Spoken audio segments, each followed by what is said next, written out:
ஏண்டா வெள்ள பண்ணி எந்த வேலையும் செய்யாம தகுதியான படிப்பும் இல்லாம உங்க அப்பா பணக்காரங்கிற ஒரே காரணத்தினால நோகாம நேரா முதலாளி சீட்ல உக்காந்த உனக்கே இவ்வளவு திமிர் இருக்கே.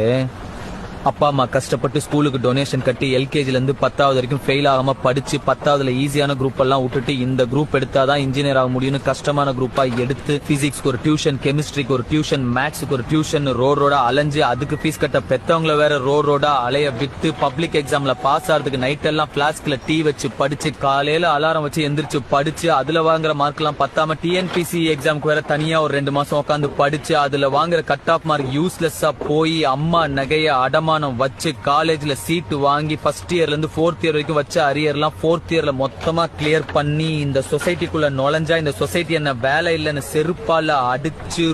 ரோடா வேலை தேடி அலைஞ்சு 3 வருஷம் 4 வருஷம் வீட்டுல தண்டமா உக்காந்து அப்பா என்ன தண்டச்சோறுன்னு திட்டி சாப்பிடுற ஒவ்வொரு வாய் சாப்பாடும் தொண்டையில சிக்கி வலிச்சு இறங்கி எவனோ ஒரு புண்ணியவான் கடைசியில ஒரு நல்ல மனுஷன் எனக்கு வேலை கொடுத்து அதையும் புடிங்க நினைக்கிற உன்ன மாதிரி ஒரு புறம்போக்கெல்லாம் சமாளிச்சு இன்னைக்கு முன்னாடி நின்னு பேசிக்கிட்டு இருக்கிற வேலையில்லா பட்டதாரி எனக்கு எவ்வளவு திமிரு.